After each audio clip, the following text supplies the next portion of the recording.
There you go. See, now you're looking up. Why are you picking on me? It's like when you're at a football game and hit your way. Good evening, everybody. Today, what is today? Today's Wednesday, the October 2nd of 2024 at 7 p.m. Eastern Time. My name is John Lohr. I'm Chair of the Millis Finance Committee, and I'd like to welcome everybody to tonight's meeting. Before we get going, why don't we start to my left and everyone can introduce themselves. Peter Berube. Jen Zorotsky. Sarah Reyes. Joyce Boyardi. Michael Crone. Kathy McGinnis. Jody Garzon. Recording in progress.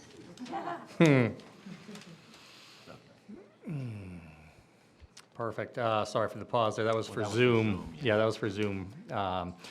Thank you, everybody. And before we get into the agenda, if everyone could just speak into the microphone so we can hear you for recording purposes. And this will be available on YouTube. I don't think we're live yet. I don't think Jim said we're live yet, but it will be posted on YouTube, and you can also view this at your local station. And so without any further ado, we'll get going here. We have a pretty straightforward agenda, but why don't we have Rich Nichols come up, if you may? How are we doing tonight? Good, thank you. Rich Nichols, I'm the chairman of the planning board. Speak into the microphone, please. Rich Nichols, chairman of the planning board. Perfect, thank you. And so we want to go over the MBTA, you have a handout here? I don't have the handout with me, but Oh, okay. Would you like a copy? if you had a copy, that'd be great. Sure. I thought I had brought Who- it with me, but I left it Are you at the sharing last. yours? It's right here. Yep, you got it. Yeah. Gotcha. I didn't see this one. Thank you. So the first thing that we have is the MBTA community zoning that we have, that the state has put upon all the towns to take care of. There's been some other towns that have gone against this. We had a committee that took a look at it carefully. They went through it, looked at all the areas. They came up with what I think is a really good plan, which will really not change the face or the look of Millis, but it will meet the criteria that the state is looking for. There's issues if we don't deal with it now. We're on a timeline on this, so. It's been through public hearing. Right now, the three zoning articles that we're looking at, the public open meeting has not been closed. So right now, we don't anticipate any changes. We think all of them at this point in time are in a good place. That's why they were submitted to you guys, but they're not closed. So there could be a minor tweak here or there. There's already been a couple of changes. Actually, one of your board members brought up a couple of good points that we incorporated into the MBTA zoning. Now, one more thing, sorry, before you go. No, go ahead, that's fine. These are only zoning articles. So the MBTA Community Act, what that does is it tells developers, hey, or you have these rules that you need to go by. We're not forcing anyone to build anything. We're not building anything. We're just putting in the provisions to allow building to happen by right, and that's what the state wanted us to do, so. Oh, God, what? Is that us? A little Fine. feedback there.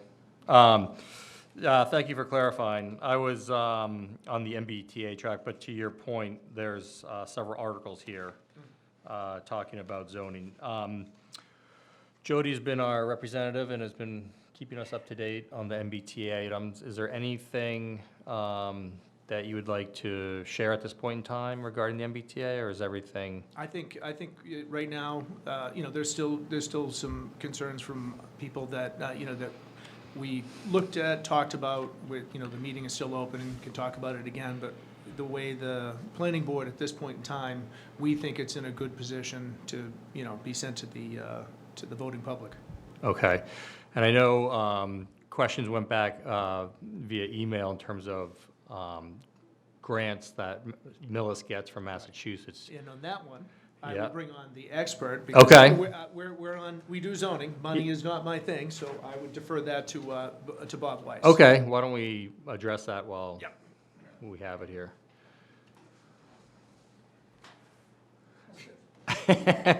There's 2 chairs up there. You just have to share. I was going to stand. For the record, Robert Weiss, I'm the Economic Development Director, Planning Director for the town. Yeah, I did send along to everybody, I think, an interactive list of the 12 grants that everybody is talking about. But, Mr. Chairman, it's more than just the 12 grants. Okay. All right? And if I can, I'd like to take Was that a handout? Did you have the list of those, or was there a handout or something? Yeah, I don't have it here. I thought I somehow sent it on, but if not, I'm happy to send it on to everybody. Okay, I don't believe we have, I don't have it. I'll go Mr. over Chair, some of them. Could we take a break and have him get a written copy? Because I think it's important that, me personally, I see what's there. Yeah, let's review Okay. verbally. But it is important, and we will get it, definitely. Yeah, I'll be glad to send them on afterwards. Yeah. To put this into perspective, if I can take a couple minutes. Please do. Because grants are not straightforward by any means. And I think the first thing we have to think about is that I don't know how you're referring to it, the MBTA, I call it 3A, it's Mass General Law 40A, 3A, the MBTA Communities Multifamily Housing Initiative. And the first thing we have to think about, we have to realize is, this is not about Millis. So why not? Yeah, we have a zoning bylaw that we're going to propose, which is very important, and we paid an awful lot of attention to it. But this is really about a team of 175 communities in the Boston metropolitan area. And all 175 communities have been invited to it. Not everyone is going to join the team. But I like to use the team metaphor because teams are competitive. And that's what the Boston metropolitan area has to do. It has to be competitive. It has to be competitive with the Los Angeles metropolitan area, the San Francisco, Seattle, Chicago, St. Louis, with the Turin, Italy metropolitan area, with Paris, with Berlin. This is a global situation. Taipei. What we are competing for is economic vitality. We have a pretty robust economic situation here in the Boston metropolitan area. We have a lot of high-tech jobs. We have medical jobs. We have great colleges here. So we have a good leg up on the rest of the world. But we still have to compete. And our strategy here, and this is what the grants are all about, our strategy is to make sure that we bring in the people who are going to fit the jobs that are already here. It's the high-tech workers. I mean, they're not rich people, but they're, going to be middle-income folks. And that's the strategy that we are going to use to win the economic prizes we need. And there's 2 of them. The first, and we don't have to be team members. We don't have to be one of those communities that join, but every community in the area is going to share in the economic prosperity. The second benefit for the team members are the grants, because those are the grants that when communities come to the state and say, we got a development coming and we need to get MassWorks to build some infrastructure, and the state's going to say, you on the team? So I'll go over some of these. There's 12 of them. We don't need to talk about things like what the farm towns are going to have and things like that, and what the real dense urban areas are going to have. First is the Massachusetts Downtown Initiative. That used to come through through Mass Development. They're still the agency that oversees it. But now, all these grants that used to be with 3 or 4 different agencies are all going through something called the Mass One Stop, the One Stop for Growth portal. So if we, from now on, when we apply, we have to go through the portal. We've already done this. Okay. We got a head start on all this. First grant is the Mass Downtown Initiative. We got a $10,000 grant in 2021, and what we did with that is we went out and we hired the Urban Land Institute to do a downtown study. And this is what I mean by grants. It's not just 12 grants. We were able to get the Urban Land Institute to raise thousands of dollars in-kind services. So they had planners and architects come to town and look at the downtown center. They came out with a great plan, something that we're going to be using, and something we can apply the 3A to. Medfield, if you drive through Main Street in Medfield, see they have nice signage there. They have nice street lights there. Yeah, that's what the Downtown Initiative paid for them. Housing Choice Grant is the next one. When in 2021, when we first heard about this 48-3A initiative, we jumped on it. And we went back, we went to the state, and at that point, we had to go through the one-stop portal. And we received $46,800 from the state through the Housing Choice Grant Initiative. We then went to MAPC, the Metropolitan Area Planning Council, who knows more about this 48-3A than any other consulting firm around. And they said, we can raise another $10,000, $20,000. And that way, that's one of the reasons why we have MAPC's consultants working with the advisory committee that the town formed. And that's why we have probably the best thought out, most thoroughly studied 3A bylaw in the metropolitan area. Housing Works infrastructure program. The GAF property, I know all of you have gone down Curve Street and you see that terrible fence, and you know what's behind that terrible fence. It's a pretty ugly property. It used to be the GAF plant. That is proposed to be part of the 3A district. So, and that's 11.8 acres, so that's quite a bit of housing. So let's say a developer comes and says, we'd like to build, I don't know, a lot of units over there. They'll be 3 stories tall. They'll be designed so that they fit in with, what we call traditional neighborhood development, traditional New England development. And they say, we're going to spend about $30 million on this. We can get finance for that, but we need a street, and we need some help with stormwater runoff and sewage and things like that. Can you help us? How much you need? Well, we're going to need about $3 million. Where's Millis going to come up with this money? We can go, because we'll have a 3A bylaw, we'll be able to go to the state, ask for the Housing Works infrastructure through mass development, and we'll be at the front of the line. I won't say we guarantee to get it right away, but we'll be at the front of the line to get the money that's needed to complete that development. The MassWorks infrastructure program is very similar. In fact, everybody, all the cities and towns in the area in the state know about MassWorks. It's a real help for development. And again, the state's going to say, if you need it, they're going to say, are you on the team? So an example of that is, you all probably know about the industrial zones that are down at the west end of Main Street, right? Mm-hmm. On 109? Near Medway, right? Mm-hmm. So let's say a developer comes in and says, I can do a manufacturing plant. I'm willing to do that, and it's about 30 jobs. It'll help on the tax base. But again, we need help with stormwater runoff, catchment, things like that.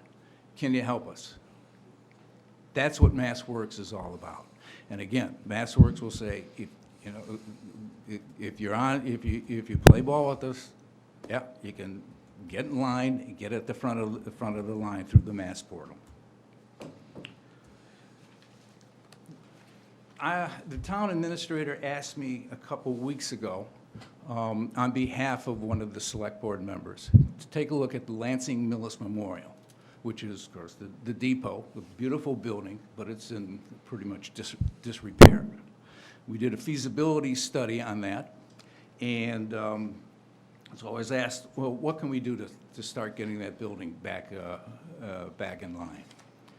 And the underutilized properties program, again, through Mass, that you go through the portal to get, can help us with that. We know from the previous feasibility study, it's a $3.5 million renovation, and that there's, I think it's $350,000 to stabilize the building.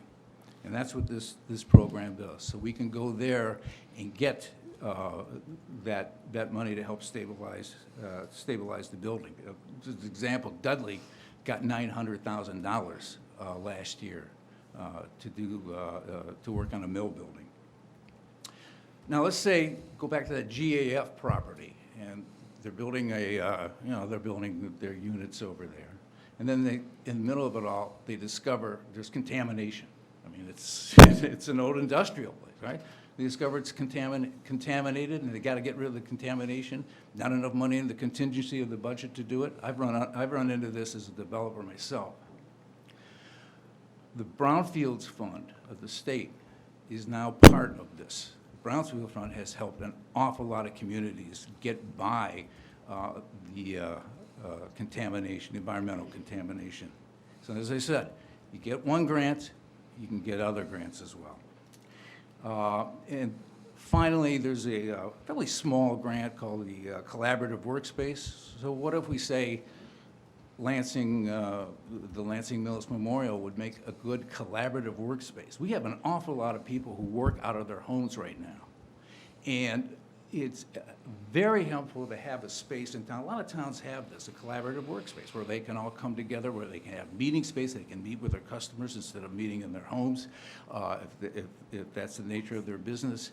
And so the collaborative workspace program will help to finish out the building so that folks have a place to go. And there's so many other, I think there's 6 other grants here. As I said, some of them are available, some of them are not.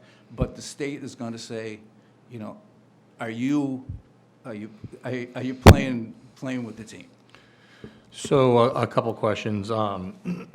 One, for the towns that have said no to MBTA, do you know of any repercussions they've suffered in a way in terms of state funding? And it sounds like it's also a little bit of like a domino effect here in terms of how the grants rely on each other. Is that a safe comment? Yes. Milton was in the middle of riverfront planning. They're on the Neponset River. Yeah. A nice dock area right down there where the yacht club is. And they had received a grant. The grant it's not one of these grants, I don't think, but the grant was taken away, just like that. And we all know the problems that they're running into now. It's kind of irrelevant to what our situation is, but yeah, that's what's happened. So the state is pretty adamant about what they're going to do with grants. Okay. Any other questions? Go ahead. Well, thank you for the explanation. I think it's important that perhaps encapsulate this for everybody for town meeting in advance of town meeting, so they understand that there are consequences to voting against this. I think, you know, it's been explained that this is an overlay district. We're not constructing anything. If someone wants to come in, they can construct. That's all it is. Right. But, you know, people like to say no to a lot of things and don't understand that there could be consequences to the no. So I think it's very important if you guys get out there and, you know, put this out there so that they understand what kind of grants we could have and what kind of grants we could lose. We have a wonderful MBTA 3A advisory committee. Its chair happens to be right here. And we have a meeting next week And I hope one of the things we'll have time to discuss is just doing that, how to get the word out to the community. I'm going by memory here, but didn't a couple of years ago, you and the MBTA had a presentation at the high school? I'm pretty sure it was. Remember that? Joyce, you were there. Was it a real rainy night? Could have been. It was at night, I know that. Yeah, we did. I mean, is there a discussion or any Yeah, thoughts? Yeah, we had a forum. Yeah. And that actually, I think it followed the survey that Okay. we did. And it was a very successful survey. Unfortunately, it was a horrible night. Yeah, But we had a small showing. Yeah. And we talked to people about what multifamily housing looks like. And I think a lot of people were really kind of surprised that, oh, that doesn't look so bad. yeah, You know, we're not talking about these 6-story buildings and these massive blocks. We're talking about keeping Millis looking like Millis. Although the Gotcha. brownstones in Boston do quite well when they're sold, so those 5-story homes, the brownstones, I say it facetiously. Everything, speaking to your everything mic, is if you in have a scale. You know, everything is in scale. really. right. Are these grants, do we have a good chance of getting these grants? Well, like you mentioned 12 grants that, Yeah. what are our chances of getting these? I mean, you say there are lots of other towns buying for them. Yeah. So are there any that you feel that we will get? Oh, yeah, yeah. I mean, we got the downtown initiative. You know, the first time we applied for it, we got the housing choice grant that's helped us got to this point. The first time we asked for it. So, and those are, medium-sized grants. The infrastructure grants, the housing infrastructure grant, the MassWorks grant, you might not get that the first year, but they're big grants which go with big projects which take more time anyway. I think it's important that the public know, though, that the emphasis of the possibility of getting, the Yeah. impact of getting these and the possibility of getting these. And If you have, yeah, the I more agree. people know about the grants and it not coming from their pocket, they are more Yeah. supportive. I agree. And you get the grants. If the project is good, you'll get the grants. Thank you. I like your work. Thank you. Thank you. Other questions or comments? Mr. Chair, I just got one Yep. quick question. The MBT, the train station grant, it's been pushed off for a year or two now to do that work that the study proposed, and is it the Permanent Building Committee or someone had applied for a grant for that, and they keep being told, in another year. Meanwhile, the town has gone with the Community Preservation Act to fund that. How does Mr. Chair, does the project go on hold pending the state determination on these grants? Or if a project comes before the town of Millis and there's drainage issues and you're applying for a grant for the developer, or the town is applying for a grant for the drainage issues, and it's kicked down the road because this one usurps this one, and which is, I heard what happened with a few of the grants in town based on what other towns got instead of Millis. What happens in that event then if a grant is put on hold? Does the whole project cease or get suspended until the grant, or who foots the bill until the grant comes through? Thank you, Mr. Chair. You bet. Well, if we have a project like the Lansing Millis building, Right. now, I don't know what the Permanent Building Committee has applied for. There are other grants that can be applied to certain parts of developments. You mentioned the drainage. Because you did. And so we're also part of the Municipal Vulnerability Program, which is a state program that helps us with drainage. But that would be on a larger scale. So I'm thinking where they are, where that particular building is, we can go through the MVP program. to do something like that. Sometimes there are other programs, but for development, for building development, the state has said, look, you want to develop something, your best chances are through the One Stop for Growth portal. There are other grants available. You got to get in line for those. MVP is a big undertaking. We've gotten a couple of those. But it wouldn't be for just the one project. It would, for the one parcel, it would be on a much bigger area. Sometimes you can fudge a little bit, but you won't get, as I mentioned, multiple sources, multiple grants, multiple resources are often necessary for projects. So we'll have to, and again, I don't know what the Permanent Building Committee applied for. I don't know what the status of that is. Okay, thank you. Did that answer your question? No.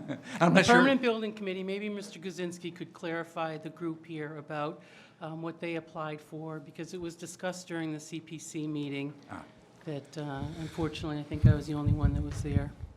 Go ahead, Mike. Mr. Chairman, Yep. Mike Kozinski, Town Administrator. The grants that are being referenced that were sought and we were unable to attain were the state infrastructure bond bill grants, which basically the way those work is the legislature approved a $50 billion bond bill, but they only release $3 billion a year, only $3 billion a year, and basically all those projects have to compete to get funding in that particular year. So we competed the last 2 years to get that funding, and we were unsuccessful. And, you know, we did have a number of discussions with our state legislative delegation about that. They recommended the Community One Stop, and they said that it's very difficult, especially for smaller communities like Millis, to compete on those large infrastructure bond bills. And they felt that a smaller project like this, only in the $250,000, $300,000 range, would be covered by the Community One Stop, and that was a better approach. Having said that, and we'll get into this as you get further into the town meeting warrant review over the next few weeks, we are looking at an article for the Lansing Millis building, but that doesn't mean we're not also still applying for those grants. So even if funding, the town meeting were to provide funding, if we were awarded a grant next spring, we could use those funds for some other purpose. So we are still pursuing grants, but it was the feeling of the select board that they didn't want too much more time to go by one way or another before something was done to that building to secure the outside of it. Thank you. Pete? Perhaps for Mr. Nichols, I'll let you decide. Could you kindly, referring to the map on our handout with the overlay district, could you tell us how that, those parcels are currently zoned? And I'm curious what the difference is between some of the conventional. Okay. I'm curious as to what the difference is between some of the dimensional standards between the new overlay district and the existing zoning and some of those dimensional standards. There's two districts. The GAF properties, we all know, is right now in the CV district. That's the Commercial Village District. I don't think there's any provision for housing there in that one. So the provision, generally, the provision in the bylaw, and Jody, maybe you can help me on this one. The provision in the bylaw is very similar to the other districts. You know, we're looking at setbacks that are very similar. For instance, we're looking at floor area ratio that's very, very similar. In the southern district, I think that's, I'm not sure what the zone is. I can get back to you once I get to the zoning book. But that, again, the zoning requirements there would be very similar to in the other residential zoning districts. So So I guess I'm looking for specifics in the sense that if a property is currently, if a parcel is currently zoned residential, and say it has a front yard setback of greater than 14 feet, or a corner setback greater than 10 feet, which is what I'm interpreting as what the Yeah. new overlay district standards are, then you could have neighboring properties, some with 10 feet setbacks, some with, I don't know what the standard is, probably 40, 50, 100 feet. I mean, there are some neighborhoods in the town of Millis, not necessarily in this area, but what keeps a neighborhood looking like a neighborhood if you have an overlay district with different dimensional standards?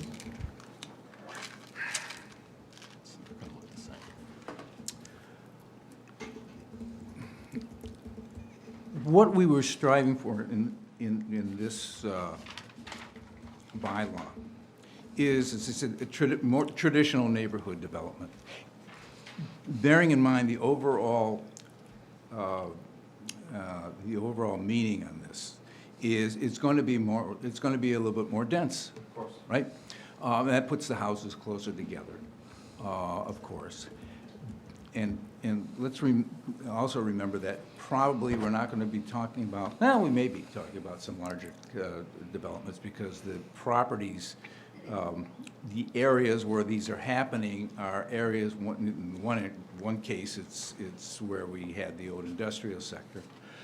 But the intent is to create neighborhoods with streets, neighborhoods with sidewalks, neighborhoods where the sidewalks are close to the front doors, where people can come out their front doors. It'd be very walkable neighborhoods.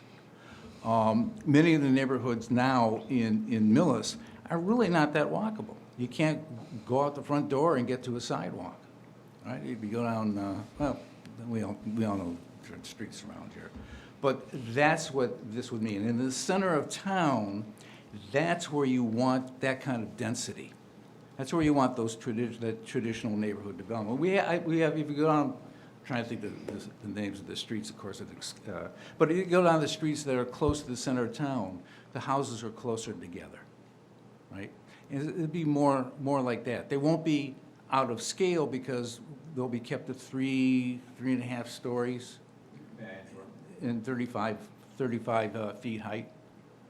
My question, though, is, say a portion of this overlay district is in fact developed as residential, not as at the overlay standards.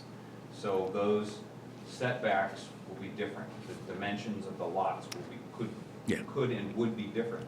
So I would be interested to see that data provided to us. And furthermore, I'm curious if part of this map is in fact, if it were to be developed as residential, does Millis then have to go back to the drawing board and create new overlay space? Or is this just is it a moving goalpost, or is this a one-time? Yeah, it's a one-time thing. Mr. Chair, Hang on, or go ahead. I can speak to some of what your questions are here. So I am no zoning expert, but I do have the zoning map in front of me. So the GIF site is residential village, so that's the RVC district. For multifamily dwellings, the lot dimensions, the area in square feet, for multifamily is 217,800. Right. So this overlay district changes that substantially to 10,000 for minimum lot size. So it's kind of not terribly conceivable that a developer would come in and not use the overlay zoning, would use the residential, because the residential that's currently on the books is so much, the multifamily that's currently on the books for that parcel is so much larger, like the requirements are so much greater. If we look at the Stony Brook, that has the Stony Brook site, that's the southern site. So that has a few different districts there. That has, if I can read the map correctly, because it's very small, CV district, which has 30,000 square foot lot sizes, and the RV, which is residential village, which is 15,000. So again, this zoning reduces that in keeping with the state requirements for multifamily zoning that will be 3A compliant. In terms of what happens once we do the overlay district, kind of not our problem as a town. We just have the requirement to have a bylaw that is compliant with 3A. And what a developer chooses to do, from that point on, they can choose any number of overlay districts that may affect a certain parcel.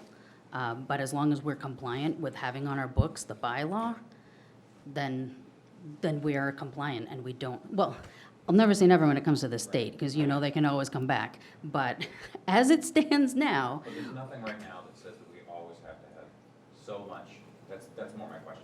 I'm not looking for anybody to pull out the crystal ball, but there's nothing written right now. What I'm hearing you say is that we would have to then create more multifamily district space or overlay. Another overlay zone. no. And there hasn't, to my knowledge, been any discussion of that. Mr. Chair, maybe one more question. Please go ahead. Could anybody characterize who owns these parcels now? And I'm not looking for names. I mean, it's certainly public information. It's all on the GIS database. But is it one property owner? Is it a dozen property owners that could sell their lots to a developer for development? Who owns these parcels now? Well, Don't GA answer. Yeah. Just characterize it. Well, no, I mean, the GAF property is owned by the company that owns GAF. So that's 11 point, How about the south? that's 11.8 acres under one ownership. And I think there's only, two or three different parcels in that southern part. And they're owned by local companies. The folk, for instance, the folks who did Stony Brook have come back and, they're talking to us about doing some more, another project. So it's a small locally owned family Yeah, they're in from other Newton. towns, though. They're in Newton. Go ahead, Joyce. So if these are owned by companies or individuals, or, I'm sorry, I Yeah. guess you can't hear me. Can you hear me? Yeah. Okay. If these are owned by GAF, 11 acres, and owned by, the other areas are owned by actual individuals or companies, how can we mandate those be the overlay? I'm a little confused. That's kind of telling these companies and these people who own the property that this has to be? Or did you, no, it's just, It's another option. Yeah. okay. It's another option that the owners have if they're looking to redevelop these specific parcels, because they Okay. are part of this overlay district. But they could, in fact, if I understand you correctly, they could in fact sell sections of it off to a developer and have that developer would be able to decide what they wanted to do in that property? Under whatever zoning is currently allowed in Millis. Okay. And that's one of the reasons why we didn't do the Ann and Hope site, because we really didn't want just multifamily on that site. We really want that as more of a commercial site. Well, it makes sense to have it a commercial site since it's on 109. So just to, sorry, No, just thank to clarify, Jody, then, so, and anyone else who wants to weigh in, so the town, if approved, would have the overlay, and then the owners then have the choice of that property? Yes. Okay. I mean, much as anywhere in town, they have the 40B option. Correct. This is better for Millis than 40B. Yeah. And with the additional affordable housing component to it, would hopefully help us as a town make some progress on the affordable housing list so that we would be closer to being in compliant on 40B. Correct. Yep. That makes sense now. Thank you. Any other final thoughts? I have a final, Yep. follow-up on Mr. Berube comments. Although it's not supposed to be written in the bylaw, from what I understand, it's a minimum of 750 units the town is required to, Yes. at some point. And your first iteration was 3,000 Oh, it units. was crazy. And so it was at that point that I was really surprised when Craig Schultz said, well, 3,000 is too much, but I'm happy with 1,500. And then in fairness to Mr. Schultz, he walked that back last week and said it might have been just utterance, but he's okay with 850. And to me, it's like, if the state tells you 750, why are we asking for more? And I'm really saddened that the town did not approach any of their representatives and say, listen, we can't do this. You're asking for 750 units in a school that can't even hold the 63 seniors that we have now. Was there any way, beg to them and say, can we start this? And because GAF, 20 feet from the sidewalk, could be a 3.5-story building, the whole length of GAF. I really argued to get parking in the front, so similar to what's on 109 by Shaw's. Do you notice it's set back? The MAPC thought that from what I understand, thought that having a parking lot in the front denigrates the property. It looks more like rather than a building being 20 feet and having a yard and a sidewalk. But if you've seen, and I wish, I had hoped like somebody would do a mock-up, the sun and light that you lose when you're 20 feet on a street to this Curve Street residence, which is a residence that has put up with a lot with GAF since the 10s and the 20s, and now they're burdened with this. And then to follow up with what Mr. Berube said on Ross Ave, that's residential. You can drive up past that, right next to McDonald's, and drive up on Ross Ave, and there's houses up in there. Now, is that going to become a turnaround for, again, these are planning board issues, and I was chastised for bringing up planning board issues to the planning board, but that's where the public hearing process is and the questions that these experts have. And I continue to have questions, and I've been in touch with some people and waiting to hear back about, is there any way to just at least ask for a small freeze until the SJC hears the case and maybe something will happen? Are we losing anything because that? These grants are all, I thought we would be losing a grant for tasers, or we'd be losing a grant for the oxygen for, it's these grants that are going to help for flooding and everything, which in olden days, the developer would have to take care of his own storm drain issues, as done in your projects and all around. Now, all of a sudden, you run into this developer who only has 20% has to be affordable. 80% could be going at $600,000-700,000, or who knows, whatever it'll generate.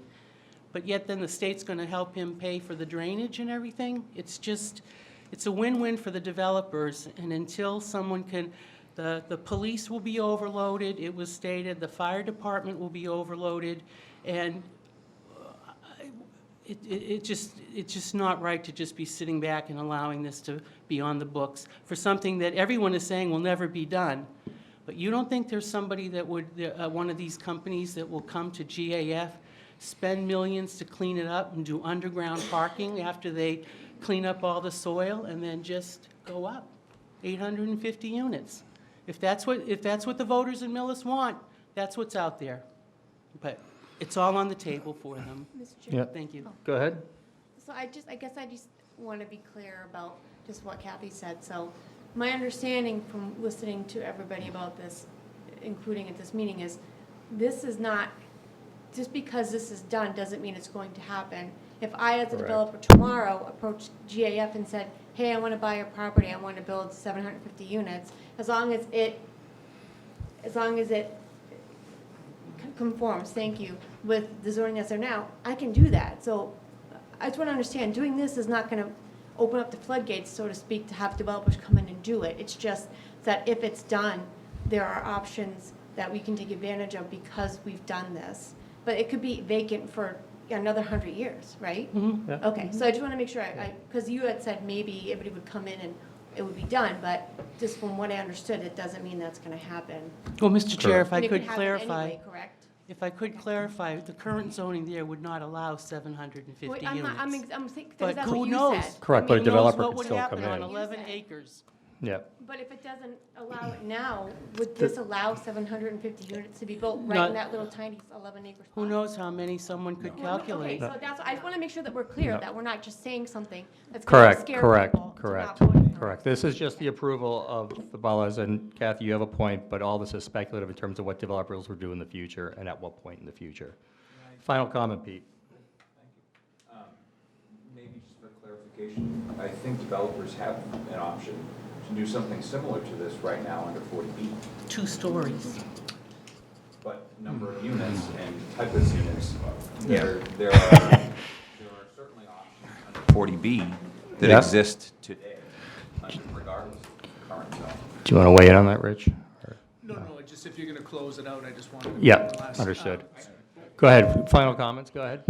40B is a different animal altogether. I Correct. think that's the best way to say it. A developer, and I've got an announcement to make, a developer can come into a town and say, I want to build 40 units of housing right there in the middle of that neighborhood.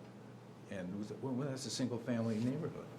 Yeah, but I want to put 48 units of housing there, and I'm going to do it. And they did it. And that's what we have down at the eastern end at 232 Main Street. The announcement I have to make is that because of that and a number of other 40B units, we have now reached a point that the Department of Housing and Community Development has invited us to apply for a safe harbor, which means that we have had enough affordable housing development in the last year Yep, that we can put a hold on 40B development for a couple years, if we choose to, correct. and we will Yeah. obviously apply for that. Yeah, okay, thank you for But that. it's a different animal that we're talking about. It's very complex with zoning and MBTA and development and the town, and I appreciate your insights tonight because it's only going to help us make more informed decisions together as committees as well as a town, so I appreciate that. Mr. Chair, Yes. I would like to clarify at least one thing. So this multifamily overlay district will only allow a maximum of 3 stories to be built. So we're not doing 5, 6 stories anywhere. It's a maximum of 3 stories. So to put 750 units on 11 acres is going to be real Was not tough. going to happen, okay. And it can only be 40 feet in height. So maximum height is 40 feet. So as a committee, if we read through this and have further questions, please funnel your questions to me, and we'll get them addressed appropriately. Thank you, everybody. And just one Yeah. follow-up for that. Yep. So just on some of the issues that may come up, the town of Milton set aside $275,000 for legal defense against the state. And the other thing is that the governor can withhold discretionary funds. So if there's monies that are available to the town, that's another thing that could happen. And one more thing on the setbacks, Pete, part of the process that what they're trying to say is, the Metro West is 1.5 lots, the houses are all set back. What they're saying is they're trying to get it more like other towns, Newton, whatever. I'm not saying I agree with it, that's the theory behind it. So, to have all the houses with a 50-foot setback, that's what we're used to. We may be changing, because we may need to put more housing in. Go ahead. Thank you. My concern is not that we have homes or neighborhoods or streets that are like that. They are somewhat. My real concern is that you have a house next to another house with different standards. Because you have two districts, you have two overlays with two different standards on the same street, abutting properties with different standards.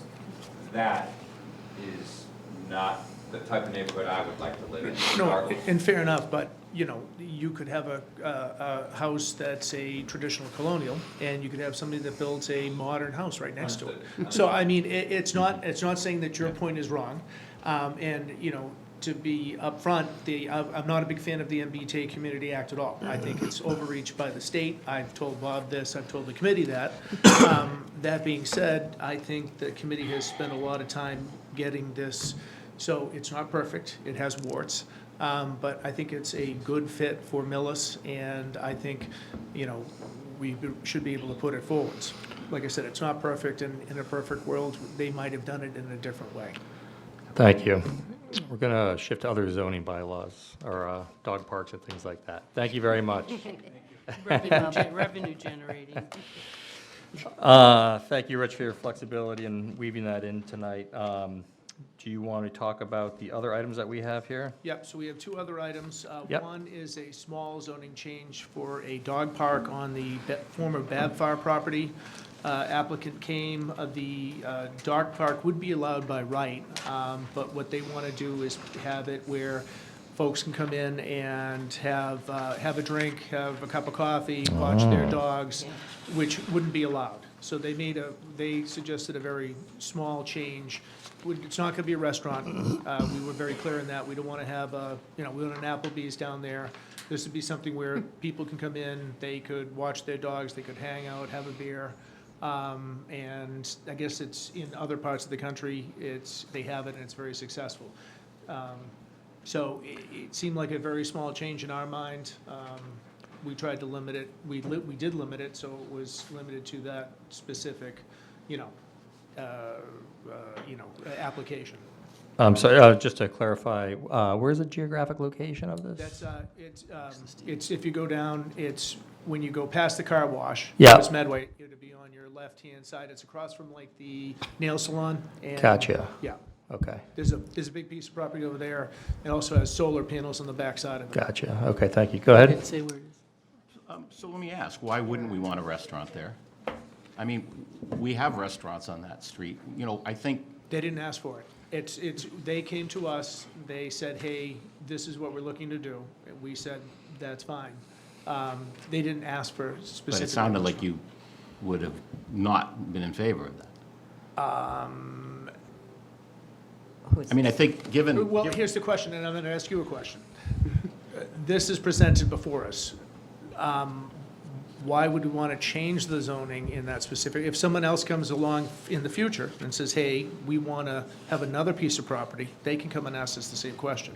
I personally, let's deal with one thing at a time. No, I didn't bring it up. You brought up the fact that, they didn't want a restaurant down there. And I'm, looking at our tax base these days, I think any businesses that we can get into the community, obviously, ones that fit in, that area down there, I don't think anybody'd have a real problem with a restaurant down there. It's more industrial. Yeah, it's industrial, but I mean, at some point, industrial is going to change, just like GAF could become housing. Correct. So, as we encourage highest and best uses of land in this town, the highest and best use generally isn't industrial. It's going to be the residential, it's going to be commercial in terms of retail and so forth. So, I mean, it just, when you said that, I just wanted to ask why. Yeah, that's fine. They specifically came in and, had asked for that, so. Would they, hang on, Joyce, would they be able to bring food trucks in? That's what they plan on doing. That's what they plan on doing, okay. Yeah. Thank you. It's not more of a, sit down, so. Correct. type of thing. It Go ahead. They presented it Monday evening select board meeting, and he was specific about saying he didn't want a restaurant. I don't think he wanted that responsibility. And I don't want to put words in his mouth, but that was the understanding. And that he mentioned bringing in food trucks so people could, it would keep kind of that same feel that the industrial area is. Have the food trucks come in, people can then in turn get what they want, the trucks leave, they have a beer or two, the dogs play outside or inside. That was what appeared to be his his Model, proposal, his model. Yeah. And for the, you know, we'd like to keep the industrial, you know, that if we can get a manufacturing plant or something in there that's gonna churn out a whole bunch of stuff, that'd be great. Not to say that, to your point, having any business in Millis would be good. This basically, the Babfar, they stored heating equipment. That's what their specialty was. You know, so that wasn't really, you know, they just paid for the land use, I think. This is gonna generate more revenue because it's gonna have different things that they'll be able to be taxed on.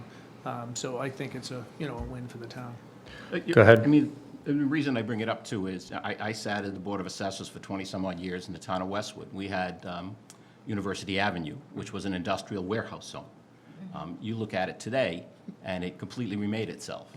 Not necessarily the commercial we wanted, but nonetheless, you know, it's now producing gobs of tax revenue, where before, the valuations were minimal at best. So as time goes on in the town of Millis, you know, I think that industrial zone hopefully becomes something that looks very attractive to businesses, perhaps restaurants, perhaps retail, perhaps housing, whatever. I just hope that we're always open to that, because, you know, given where our tax rate is right now, I mean, the more we can get value out of the land, the highest and best use of the land, it's the highest and best taxation. Thank That's you. agreed, yeah. Any final thoughts before we go to the other planning enlargement? Is this Ann and Hope here? Yeah, so with the Inn and Hope, the owners of Inn and Hope came and they wanted to add a bunch of uses. Right now, they're not permitted. They wanted to do it by special permit. The select board had a meeting where they basically had them withdraw several of the final, several of those applications. And I'm not sure exactly, I don't have the paper in front of me of which ones survived. Whatever the changes would be, it would be by special permit. A drive-up window was one of them. I can't remember off the top of my head the other. I did print it. I did print it, but I left it in my office. Okay. But they pulled out a handful of what the applicant had proposed. And any of those changes would be by special permits. They'd have to come to the planning board, say they wanted to put in, I don't know, you know, some sort of drive-through. We would look at everything, traffic, access, all that stuff.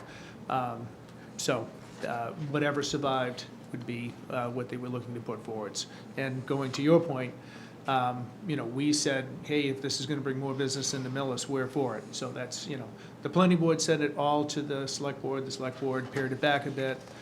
They were gonna have a further discussion, I gather, and so whatever survived, you know, we feel that it should go forwards to the town meeting. Mr. Chair? Perfect. Yes, go ahead, Jody. Glad to see that juice bar is included, that that's no longer, you know, outlawed in Millis. Cutting edge. Yeah, that's right. Any other thoughts outside of juice bars? No, from what I understand, the things that were approved Monday night, or that they said that would be fine, was the artisan portion, the drive-through. Yeah. And also, they didn't have to worry about the outdoor events. If the artisans wanted to have an outdoor events, they would just normally go for a permit for Right, it, and like all other places. that's how we suggested it, is that, you Yeah. know, that one of the thoughts is the company that grew lettuce, the Fresh Box, went out of business. So they wanna basically box those areas out to smaller stalls and let artisans rent them, and then they could have, Yeah. so they have other areas like in Norwood, they have something like that. It was interesting, their concept, and they don't want to lose the artisan, because they've got people who are truly interested in having that area, and they're afraid every time that they want to do something, if they're told no, then there's less business that wants to come in. And they've got a broker, I guess, who brings them business, and then they have to say no to them. So some of this is, you know, for whatever reasons, they have to say no, our laws. But the artisan sounds awesome. It'll be artisans who will be making things, selling things. They'll have occasional outside events where you can come and buy outside. One of the things that was said no to was the storage units. You know, and they are, it's so, but it was baby steps. That's good, yeah. There's a good, yeah, baby So- steps. That was it. Awesome. I appreciate your insights and bringing us up to speed. And if we have questions, we will follow up with you Yep, then. no, all good, and like, just to be clear, these still are, these have not been closed. So Correct. We're gonna have a public hearing, and, we don't anticipate any major changes, but. But just in case, keep an eye out Just in for it. case, they may come back and Yep. add one thing or another. Okay. Or they could stay exactly the same, Yep. it depends. Mr. Chair, could you just please remind us when the MBTA is before you? The next meeting? The next meeting of the MBTA is before you? The 8th, yeah, so the 8th, it'll be actually Next all three. week. Next Yeah, week. all three, Next that's why I'm Tuesday. here tonight, yeah. Yep, Tuesday's yep, something the yep, same. that's right, Sure. yep. So- Thank you very Very much. good. Well, thanks again, All right, appreciate it. take Good night. care. Moving on to the next item in the agenda, looks like warrant articles. Mr. Mike Kaczynski.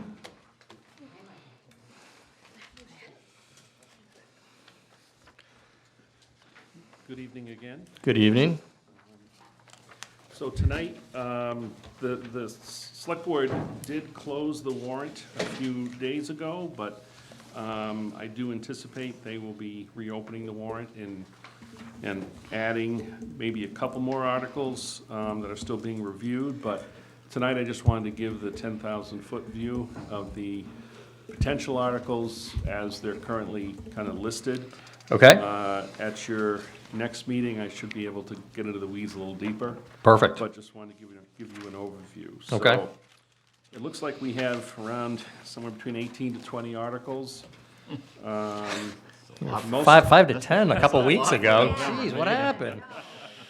Well, this is what happens every year. Most of No these chance. are, House cleaning. house cleaning and/or, really? additions to certain funds that may or may not occur at the meeting, but we Unpaid put bills. articles in there to provide that option. The first item is unpaid bills, also known as prior year bills.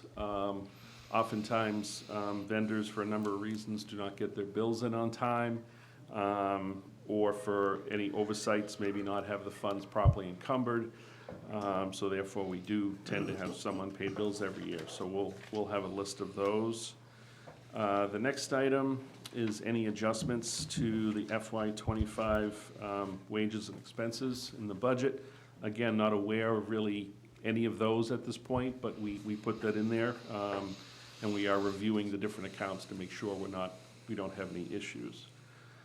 The next two items have to do with capital projects involving the Community Preservation Commission.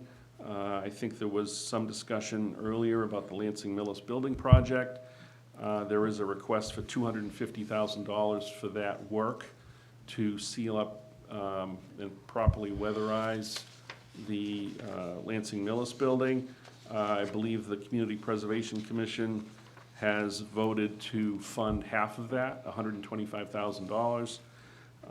The Capital Committee is reviewing the other part of that for funding from other sources. The next item has to do with Conservation Commission property signage. I believe a proposal went to the Community Preservation Commission for $15,000 for signage on various conservation property in the community, and I believe that the Community Preservation Commission has supported funding. that. Yeah, and just to remind everybody, that is a handout here and all the paperwork. Thank you. Yep. The next item, the capital items. The Capital Planning Committee has been working diligently. They're meeting again tomorrow night. They're looking at a number of project requests. They'll be meeting with a number of department heads and some board members on their Zoom meeting tomorrow evening. I should have more details of that for your meeting next week. Correct, and while we're on that topic, we did not meet last Thursday, correct? You were out. I was out You were last out. week. No, there was no Can't have capital a meeting planning. without you. I know, we canceled it. Tomorrow. Is it strictly Zoom or is it It's only Zoom, yeah. always only? Yeah. If you want to join in, feel free. Anyone Thank can you. join through Zoom. 7? 7:30. The next item, road and sidewalk construction and paving. We are looking at that for funding. I don't believe any number has been set at this point, but it is being reviewed as a possible item for funding to continue the progress we're making on the road and sidewalk construction in Millis. So hopefully people are noticing some of the improvements in the community on that. We've been trying to make improvements there. It's certainly been one of the biggest complaints I've heard since I arrived as far as infrastructure in the community. Just the town for a long time have been unable to properly invest in its road paving. So we've been able to put some funds into that too. And just to clarify, sorry to cut you off, just to clarify, this would be in addition to the current projects that are being done? Yes, yes. So, and in addition to the Chapter 90 funds we receive every year Yeah. from the Commonwealth, we usually receive around $275,000 a year in Chapter 90 funds to help us with paving in the community. The last couple of years, there's also been some supplemental funding that the state has sent out for certain projects that we've been able to make use of.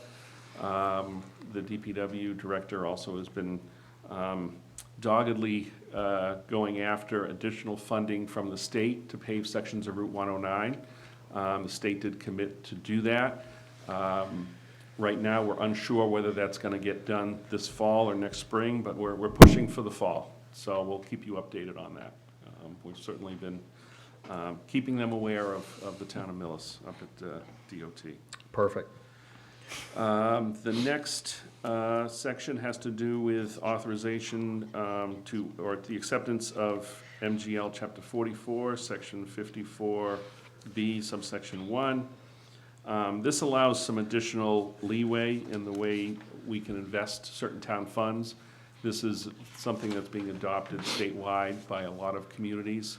And you know, if you'd want some more details on that, we can certainly ask the treasurer to come in, or the finance director can provide some more details on that moving forward. That'd be great if you could provide some more extra details, either now or in the future. I was gonna say, it's pretty simple, I can probably clear it up now. Essentially, like the town administrator was saying, town funds can be invested in certain vehicles.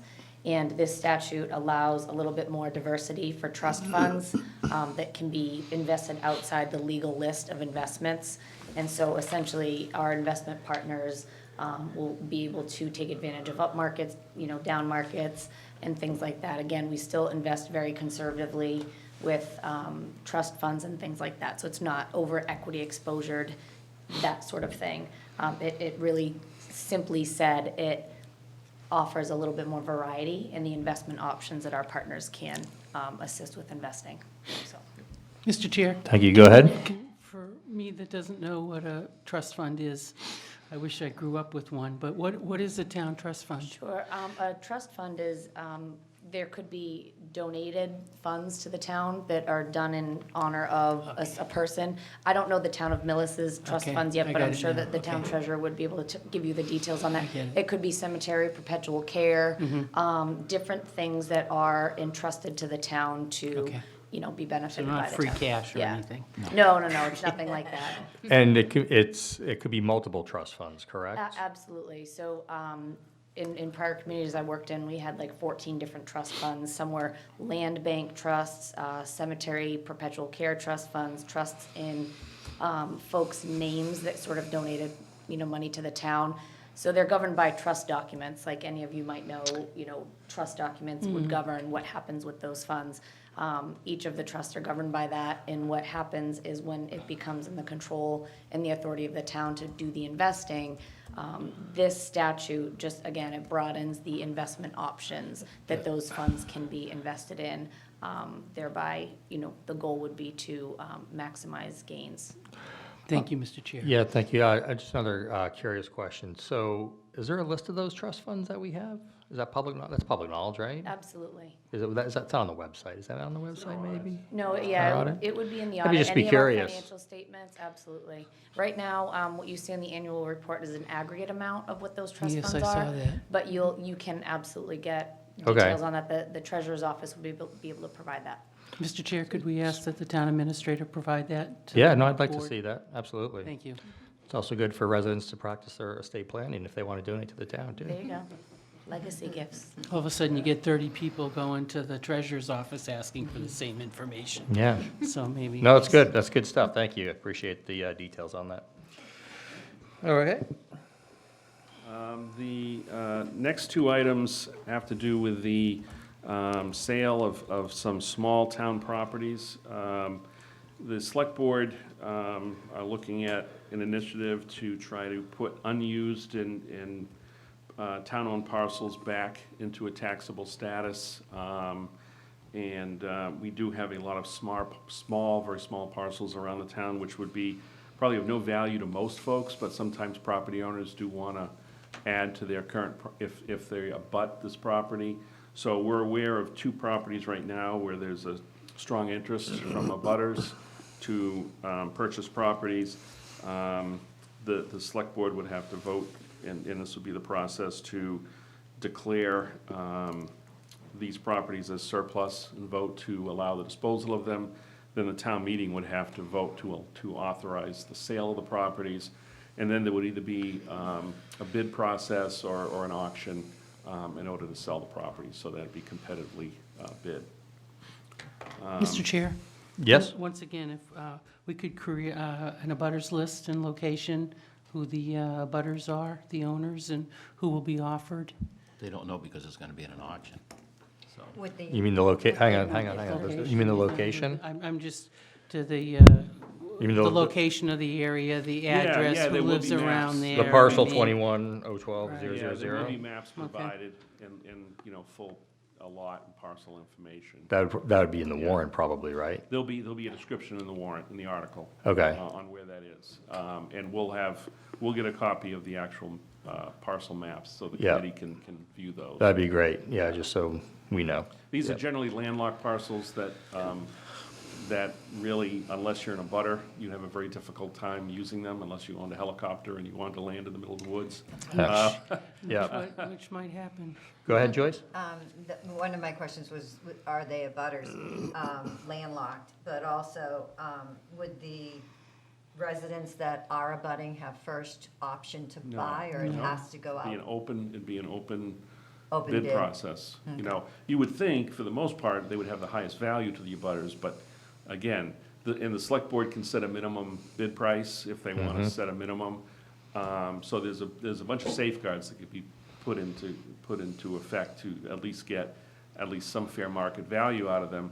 But the long term is that these parcels come back onto the tax rolls, and they're no longer town property that's, the town is responsible for, getting really no benefit out of. And Well, I was gonna say, what Yeah. were they being used for? most of these small- parcels might have either been leftover parcels from developments, or it could have been, an old foreclosure. Sometimes they're abandoned parcels where someone owns a bunch of individual parcels and they just Paper stop roads. paying taxes on them.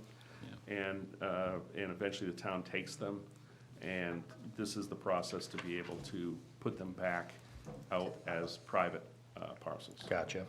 Thank you. Go ahead, Pete. Does the town have any requirement, and I assume the answer is no, but does the town have any requirement to do any type of environmental study or any type of transfer investigation before the property is transferred? And two, are the abutters notified specifically of potential for the property going to sale?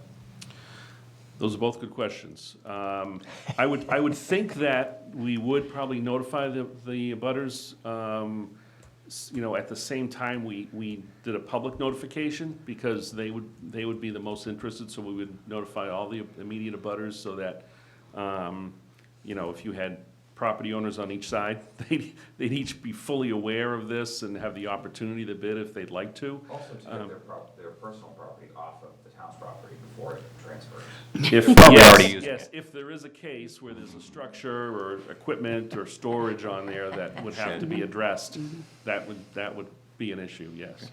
The environmental aspect, I will take a look into that. I've been involved in these before, in the sales of some of these. It's a caveat emptor. They're put up for auction, and you buy it, you take your own risk. Like any auction of foreclosed property or anything, there's no representation as to any of those issues. So if you buy it as is. Even if there's somebody has their building on it, it's not the town's obligation to get that building off. You buy it as is. Interesting. Mr. Chair, could we just, before we vote on this, if we could have the map, the Yeah, zoning yeah. map and the. Yep, we abutters asked for list it, and yep. everything. I think that's important for all the voters to understand. you. Straying a little bit here, but is there a list of all town properties that would include things like this, but other known That is properties? another great question. We got a lot of good questions A lot of tonight. people are nodding. You guys are on the ball tonight, more so than usual even. Yeah, we try. But yes, we are actually in the process of updating a townwide map that highlights every town parcel. So we can provide copy of that to the committee as well. So you can actually see a townwide map, and highlighted in yellow will be the 37 Perfect. properties that are scattered across the town. So you can get an understanding of where the town properties are. Now, some of those properties, like where Yeah. we're sitting, we Yeah. wouldn't want to sell. Yeah. But I would assume, but maybe. But a lot of those are empty lots that Yeah. are landlocked or really out in the far-flung corners of the town that the town really does not have any foreseeable use of those properties. So we will be looking at those. We're just starting with the properties where we know there are some interested parties. But I think we may have, down the road, some additional sets of auctions where we have additional properties brought before the town. And you might even see a table of a series of properties at some point further down the road. Go ahead, Jen. Yeah, just a question, why are we auctioning versus doing like we know what we want to get for it? Is there a reason for that? Well, we don't have to auction. We can auction, or we could have sealed bids. And we can set minimums on that. That's what I was thinking. Yes, you can set a It's like, minimum on it. So somebody if you bids have, $50. if you know, no, you can set a minimum. So if the select board says this property, is assessed at $12,000, they could set an $8,000 minimum on it. And if no one thinks it's worth even that, and it really depends too on if it really has any potential future use to anyone else, or if it's truly an unusable lot to anyone except one or two abutters, they would need to take all that into consideration. So not that I'm trying to create more work, but is there, like, let's say there's 37 properties for argument's sake. Is there is there data to show the current market value of those properties? The assessor's The office. assessor's office would be the ones we would work with. Okay. To look at the properties. And it would depend as well. If we're talking about a quarter acre that's in the middle of the woods, we probably wouldn't spend a lot of effort trying to get an exact figure versus if you had a 5-acre parcel that maybe the town wouldn't have any use for, but could have some potential Yep, commercial residential use. Yep. We might go out and get some independent appraisals of Gotcha. that before we put it up for. okay, that's, yeah. Any other questions before we go on to the next point? Okay, next. So the next two items have to do with changes to the general bylaws. The first one has to do with our water management bylaw. This is really one that the state is requiring us to update our water management bylaw because of the updated DEP regulations. We've been working with them for some time to do this in a way that's least impactful to the water user, as far as restrictions, limits on use, and so forth. So I know that Kirsten from Kleinfelder, for those that may have watched the select board meeting the other night, came in and did a presentation on this. I would recommend you, if you have the time, to take a look at that part of the meeting. She did about a 15, 20-minute presentation on the reasons that we're looking at doing this. We really have to do it. Okay, Yeah. There was some wiggle room in exactly how it was written and moving forward, but we had to add some additional restrictions. okay, We did push back on a number of them, and we had some minor victories on being able to hold off on them requiring us to do certain things, but we had to make some adjustments because the Charles River watershed has a problem with keeping a proper flow in the river. They've become much more strict on all the towns along the Charles River as to the water use. okay. So, So, I'm guilty, I did not watch the select board meeting, but that presentation was this past Monday? just 2 days ago. Tuesday, okay, so I will be watching that. Okay, next. so Oh, wait, One- sorry, go one- ahead. One question, Mike. So would this also encompass volume of use by homeowners? Time of watering for outdoor watering, things such as that, like how many times a week you can water your lawn, time of day you're supposed to water. If there's a low flow trigger at the Charles, it might trigger a more severe water restriction for certain times. Yeah. Those types of regulations, really. And also, I think one item that was discussed for new developments to require 6 inches of topsoil for areas that are designed to be grass or other types of vegetation, which personally I think is a pretty good idea. I think for those that want to have a lawn, you want to have 6 inches of topsoil. But the reason behind that is because it retains moisture better. Yeah. Thank you. But, the next one, I believe, I'm gonna punt on that one. That's the off-street parking and loading regulations. I think I would turn that over to Kleinfelder as well. They've helped us with some of those things, and that has to do with water and stormwater. So they have put forward that language. You'll see that in the draft next week. So I should be able to talk about that a little more next week. Okay, so we'll hold off on questions on that then. The next three, I think you've already discussed We this did? evening. Yep. The next four have to do with the different funds that we try to keep in a healthy condition or continue to fund. The 111F Injury Leave Indemnity Fund, again, that's for fire and police, to cover certain costs when police and firefighters are out on injury due to work-related injuries. We have the unemployment fund, which we're trying to keep at a certain level to make sure we don't have concerns down the road. We don't have, we have not had a lot of large hits to that, but we do want to make sure that that's properly funded. The OPEB fund, I think you're all aware of the reason for that. Definitely want to look at putting some additional funds into stabilization to make sure we stay ahead as our budget grows, to stay ahead of the 5% minimum. Yep. The last article, we did receive a petition article, and again, that'll be in the draft you receive next week, submitted by petition, as stated. And without getting into the details of it, again, you'll see it next week. I think it proposes a salary freeze on all town employees for a 3-year period. So, and just as an aside, I mean, obviously, every petition article, whether it's legal, not legal, or written properly, not properly, is put on the warrant as presented. Initial review of town council that it's not enforceable, it's not a legal article, but nevertheless, it will go on the warrant. and it Follow will the be up for process. Yep. discussion. And basically, the issue it takes up is really under the purview of the select board, school committee, and other boards, and not something that town meeting can by fiat change. Yeah. So, May I ask? Go ahead, Joyce.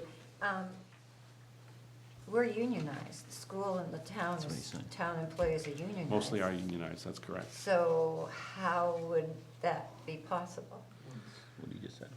Well, I think I would just defer to next week. You'll see the language. Yeah. And you can, and if you're very curious, you want to see it before, I'm sure the town clerk has a copy of it, if you want a copy of it beforehand. Thank you. I just- But it is, obviously it expresses an opinion, an approach. Yep. But, again, I'll let town council speak to it, as we get closer to town meeting, but. Sounds good. But that's Kathy, you what had a we have question? currently, and we may have 1 or 2 others, again. Or 3 or 4? Well, I'm trying not to go. It might be up there, actually. Mr. Chair? Go ahead, Kathy. Well, the unemployment fund, Mr. Kaczynski, did that include school layoffs, or are they by Yes. themselves? No, Okay, includes all right. Every I know sometimes town the employee, teachers, including they're, schools. Yeah, no, okay, they're, because you said it wasn't that bad. well, we had some, but I Okay. mean, we've had worse years. Okay. Let's put it that way. Thank you very much. Let me think if there's anything else. Just a note, I think I may have brought it up at your last meeting, but there would be a separate special town meeting, which will be exclusively for the override funding. Thank you for question. bringing that up, correct. So So- therefore, it's not on the warrant, So right? that will not show up on this warrant. It'll be a separate special town Right. meeting warrant. And that warrant is still open. Technically, that closes on October 21st. Okay. So it'll just be one article. Right, and again, that is ballot first and then special meeting depending on how the Correct. ballot results If, are. yes, if it's definitely ballot dependent. If the Yep. ballot fails, then that article will have really no purpose. Yep. Mr. Chair, Go ahead. so does there have to be two finance committee reports? One for town meeting and one for special? Good town meeting? question. That could be the case. I would, if you choose to go that route and we can look at that, you could certainly do it in the same flyer. I was gonna say, we could have like an You don't have to have appendix. a separate flyer. Okay. I would just maybe at the very front, have the special town meeting and the one article report, and then have a separate report for the fall annual town Yeah, I'm just meeting. thinking of the cost to do two No, mailings and all that. I would say but, just you know. add a page or two to your flyer. To talk and about the include special at the meeting. beginning. Yes. Don't forget to turn over. Mr. Chair, I think Go ahead. Mr. Berube had a question last week about the, can someone get up at town meeting, and you weren't here, can someone get up at town meeting and amend the amount? You had mentioned Yes. if it Yeah. would be from, even though at the ballot, it might have well, been with the approved ballot- at that amount. And let me explain that a little bit. What the ballot does is it increases the town's levy cap under Prop 2.5. So if the ballot gets approved, the levy cap is increased, no matter what town meeting does. The levy cap has increased. What town meeting does is it seeks to provide additional budgetary funding through the means of that increase in the levy cap. So even if town meeting in November says we don't want to fund anything, but it got approved at the ballot, then the cap is still increased, and that cap will be increased again next May and every year going forward. So if someone puts in an amount for, say, the same amount as the ballot question, and someone at the town meeting wants to decrease that, they certainly can make that motion, and the town meeting can decide on that At special meeting, you mean? at the special meeting, but it doesn't decrease the increase in the levy. Your taxes still go up. The question is whether or not it's gonna go to the Well, school. taxes don't necessarily They go don't go up up. that year. The levy cap went up. Oh, okay. So the ability to go up without a Prop 2.5 override, Yep, a future one, has gone up. yep, You don't have to tax to the max. Still need an appropriation. yep. So let me ask you this, Mike, if I could. So let's say we vote the levy cap increase this year, but we don't vote for the amount of money in this town meeting. But that cap is already there for next year, right? So if That's we correct. decided that we wanted to add $1 million to any budget, we wouldn't have to do another ballot question, would we? That's correct. I apologize. Mm-hmm. What's a levy cap? So under Proposition 2.5, which was approved back in 1980, the amount of the levy, so the levy is what we can charge in taxes to the whole town. Okay. Townwide, is set at a certain amount. So the levy, the amount we tax for all the property in town, say in FY '25, can only go up by 2.5% for FY '26, plus new growth. Okay, So the only way to go beyond that is what they call a Prop 2.5 override. So that overrides that cap, and that's a permanent override. There's such a thing as an underride, which, a few towns in the state have done, but it could be underrided at a future time. But the override is permanent unless there's an underride vote in the future. thank you for explaining that. I'm sure that I'm not the only one who was a little confused. It is confusing, sorry to jump in, it is confusing. There's a lot of resources on the Mass website that goes over the different caps. There is about a 40-page Yeah, document on yeah. the site if you want to read through Yeah. it. It talks about what it is, it talks about how to increase it, it talks about how to decrease it. Yeah. It's exciting reading, I've Yeah. read it several times. Oh, yeah. really sad. It's akin to your credit card company saying, we're gonna give you 10,000 more on your credit. Exactly, your cap. Cap. Your You don't have borrowing to spend cap it, has gone Right. up. but You they're don't giving have- you the ability to Right. do it. Yes, yes. Dangling it. Yeah, You have the authority to spend, a town meeting has the authority to expend it, but it's not in no way required to. correct. And just because you don't go to the max one year doesn't mean you can't go to the max the next. There's no Mhm. penalty for not going to the max. Yeah. See, I Um, think there are people out there in TV land that your explanation, they appreciate. I'd agree. Oh, I hope so. I would feel good Yeah. about that. Okay.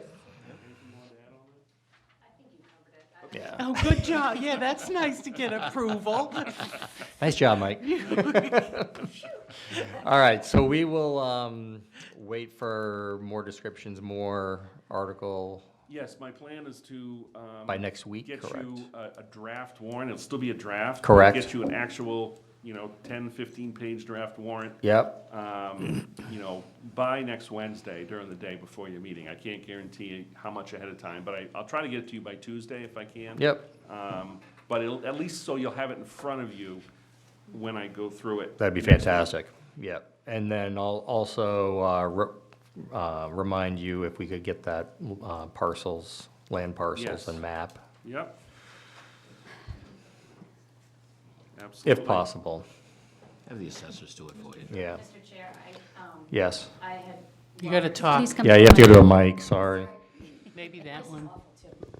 I was just gonna say, while I was sitting back there, I already reached out to our assessor to provide that list Great. of properties as well as the list for trust funds to our treasurer, so in the next day or so.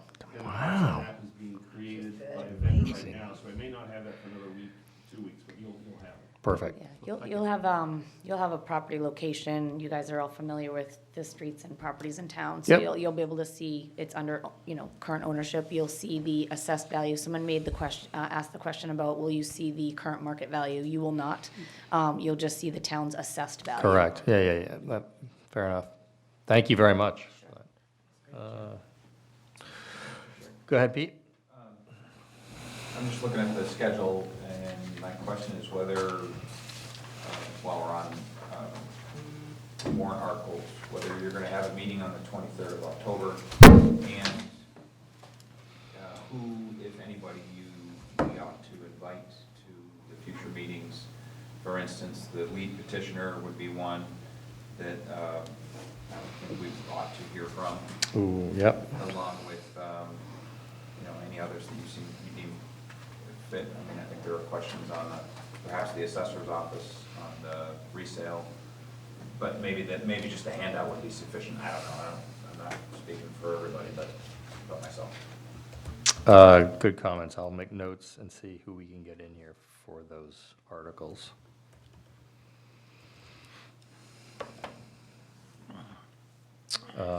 Anyone else? Nope, okay. Okay, thank you Thank very you. much. Let's see here. Mr. Chair, I have a few questions about what happens with, after listening to the school committee presentation, does the board discuss questions that we have that we would like further comments on from them? Or does anyone have any outstanding issues that would like to be brought to the attention of the board that I have, that maybe the other members might have? I don't have any at this time, but I would say, why doesn't any committee member funnel your questions to me?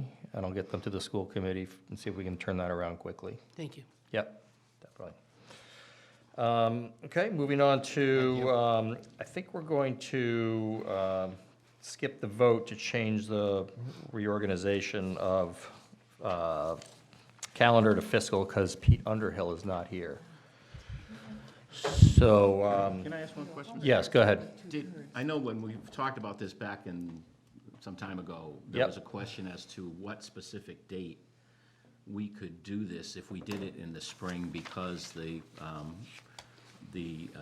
moderator had the opportunity to appoint people up to a certain date. Did we ever eventually arrive at a date that we could do this on?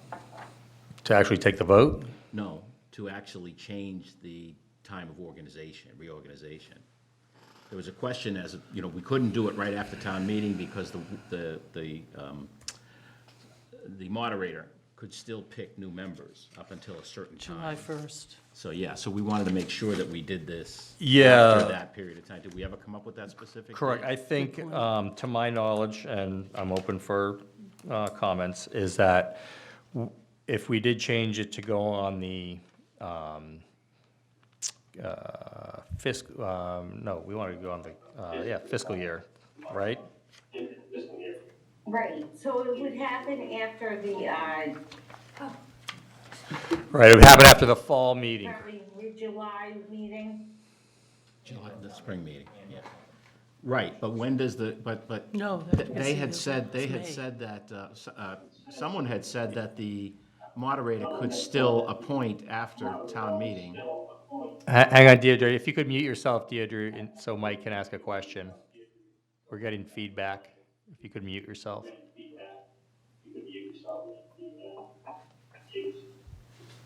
Go ahead.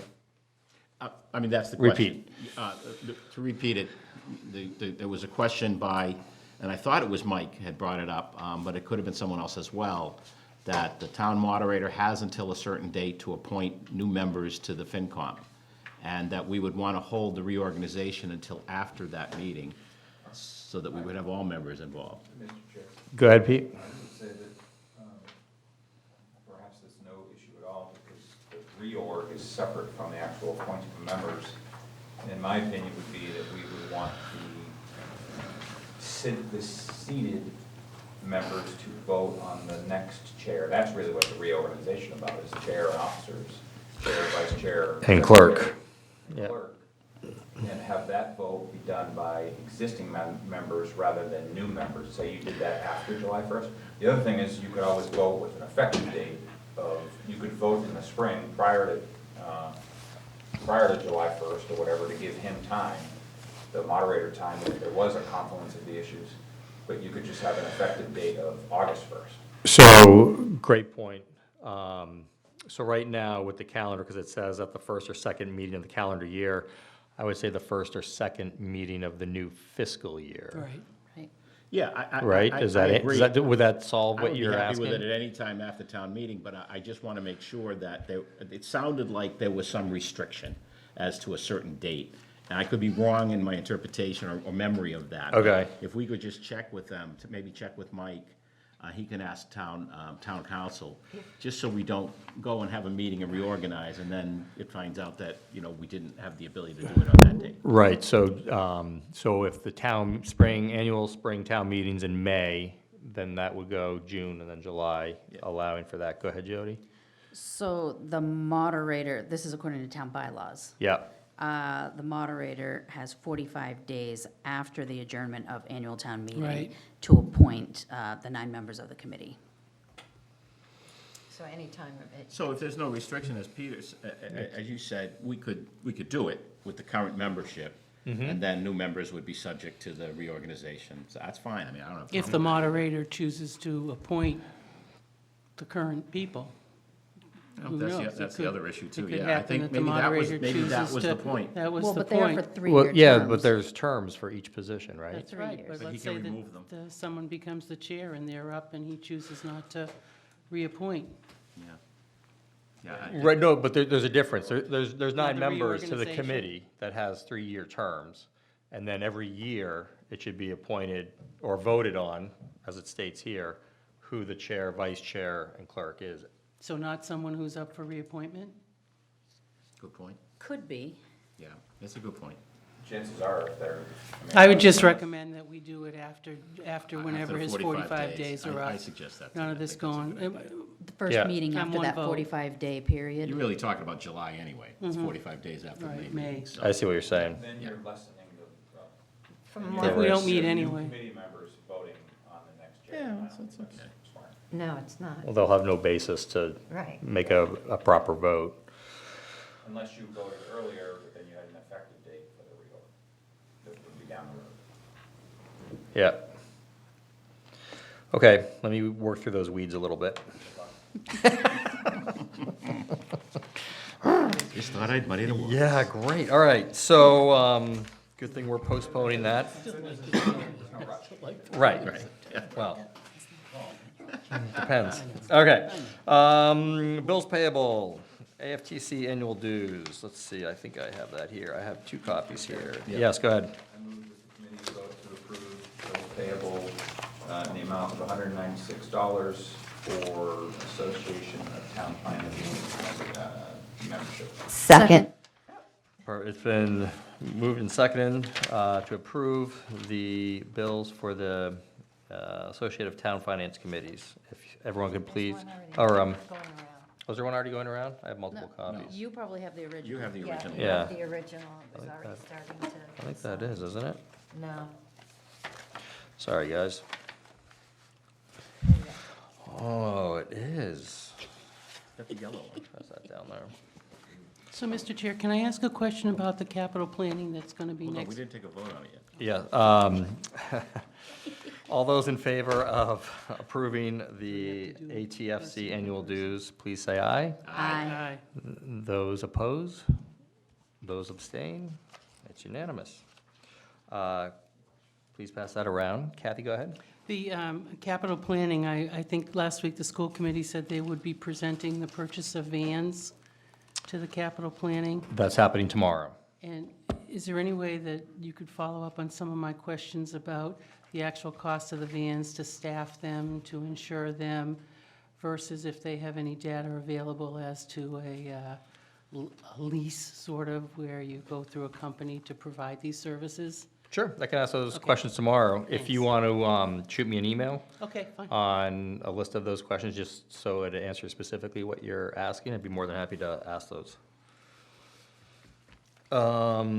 Moving along to approving the September 25th, 2024 Finance Committee meeting minutes. Mr. Chair, Yes. I move that we approve the Finance Committee meeting minutes of September 25th as written. Second.